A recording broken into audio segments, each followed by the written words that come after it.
ಈಗ ಮಾಹಿತಿ ಇಲ್ಲದೆ ಇರೋ ವಿಷಯಗಳನ್ನು ಹೆಚ್ಚಾಗಿ ನಾನು ಮಾತಾಡೋಕ್ಕೆ ಇಷ್ಟಪಡೋದಿಲ್ಲ. ಯಾಕಂದ್ರೆ ನಾನು ಈ ವಿಷಯದಲ್ಲಿ ಏನೇ ಕಮೆಂಟ್ ಮಾಡಿದ್ರು ಅದು ಒಂದು ರೀತಿ ಕಂಟ್ರೋವರ್ಷಿಯಲ್ ಆಗ್ಬೋದು. ಯಾಕೆಂದರೆ ನೋ ಡೌಟ್ ದರ್ಶನ್ ನಮಗೆ ಆಪ್ತರು, ಹತ್ತಿರದವರು. ಸೊ ಹಾಗಾಗಿ ನಾನು ಇದರಲ್ಲಿ ಕಮೆಂಟ್ ಮಾಡೋದು ಅಷ್ಟು ಸರಿ ಹೋಗಲ್ಲ ಅಂತ ಅನಿಸುತ್ತೆ. ಬಟ್ ಇನ್ ಜನರಲ್ ಹೇಳಬೇಕು ಅಂದರೆ ನಾನು ಮೀಡಿಯಾಗೂ ಒಂದು ಕ್ವೆಶ್ಚನ್ ರೈಸ್ ಮಾಡಬೇಕಾಗುತ್ತೆ. ಜೈಲಲ್ಲಿ ಈ ರೀತಿ ನಡೀತಾ ಇರೋದು ಇದೇ ಫಸ್ಟಾ ಅಂತ ನೀವೇ ಎದೆ ಮುಟ್ಕೊಂಡು ಹೇಳಬೇಕು. ಎಷ್ಟು ವರ್ಷಗಳಿಂದ ಈ ರೀತಿ ನಡೀತಾ ಇದೆ, ಯಾಕೆ ನೀವು ಇದನ್ನೆಲ್ಲ ಹೈಲೈಟ್ ಮಾಡಿಲ್ಲ ಇವತ್ತು? ರಕ್ಷಣೆ ಇರೋದ್ರಿಂದ ನೀವು ಅದನ್ನ ಫೋಕಸ್ ಮಾಡಿ ಅವ್ರದೇ ತಪ್ಪು ಅನ್ನೋ ತರ ಒಂದು ರೀತಿ ಫೋಕಸ್ ಆಗಿದ್ರೆ ಇದರ ಬಗ್ಗೆ ರೂಪಾ ಅವರು ಪ್ರಿಸನ್ DGPನ ಏನೋ ಇದ್ರು ಅಂತ ಅನ್ಸುತ್ತೆ. ಆ ಕಾಲದಲ್ಲಿ ಅವ್ರು ರೇಸ್ ಮಾಡಿದಾಗ ನೀವು ಯಾಕೆ ಹೈಲೈಟ್ ಮಾಡಿಲ್ಲ, ಯಾಕೆ ಕ್ವೆಶ್ಚನ್ ಮಾಡಿಲ್ಲ ಸರ್ಕಾರವನ್ನು?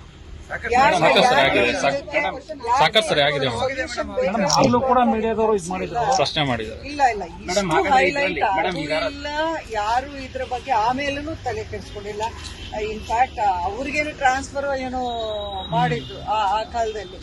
ಸೊ ಹಾಗಾಗಿ ಈಗ ದರ್ಶನ್ ಮಾಡಿದ ಸರಿನಾ ತಪ್ಪ ಮೇಡಮ್? ಈಗ ಸರಿಪಡಿಸುವಂತ ನಿಟ್ಟಿನಲ್ಲಿ ಒಂದು ವ್ಯವಸ್ಥೆನ ಸರಿಪಡಿಸುವಂತ ನಿಟ್ಟಿನಲ್ಲಿ ರಾಜಕಾರಣಿಗಳ ಒಂದು ಬೆಂಬಲ ಮತ್ತು ಅವ್ರಿಗಿರ್ತಕ್ಕಂಥ ಅಧಿಕಾರದ ವ್ಯವಸ್ಥೆ ಕೂಡ ಪ್ರಮುಖ ಆಗುತ್ತೆ. ಸೊ ಹಾಗಾದ್ರೆ ಇದರಲ್ಲಿ ಈಗ ದರ್ಶನ್ ಅವರಿಗೆ ಸಿಗ್ತಾ ಇರ್ತಂತ ರಾಜಾತೀತದಲ್ಲಿ ರಾಜಕಾರಣಿಗಳ ಸಪೋರ್ಟ್ ಕೂಡ ಇದೆಯಾ? ರಾಜಕಾರಣಿಗಳು ಮಾತ್ರ ಅಲ್ಲ, ಜೈಲಲ್ಲಿ ನಮ್ಮ ಇದರ ಪ್ರಕಾರ ಎಲ್ಲರೂ ಹೇಳೋದೇನು ಅಂತಂದ್ರೆ ಯಾರೇ ಇರಲಿ, ಯಾರೇ ಪ್ರಿಸನರ್ ಇರಲಿ, ಒಂದು ಸ್ವಲ್ಪ ಹಣ ಖರ್ಚು ಮಾಡಿದ್ರೆ ಅವ್ರಿಗೆ ಎಲ್ಲ ಸಿಗತ್ತೆ ಅನ್ನೋದು ಜೈಲಲ್ಲಿ ರೂಪಾ ಅವರ ಒಂದು ಹೇಳಿಕೆಯಲ್ಲೇ ನಾವು ಕೇಳಿದ್ವಿ. ಬಟ್ ಇನ್ನೊಂದು ರೀತಿಯಲ್ಲಿ ಹೇಳಬೇಕು ಅಂದ್ರೆ ಇದು ಬರೀ ಬೆಂಗಳೂರು ಪರಪರ ಅಗ್ರಹಾರ ಜೈಲಿನಲ್ಲಿ ನಡೆಯೋದು ಅಂತ ನನಗೆ ಅನಿಸ್ತಾ ಇಲ್ಲ. ಇದು ಪ್ರತಿ ಒಂದು ಕಡೆ ನಡೀತಾ ಇರೋ ವಿಷಯ.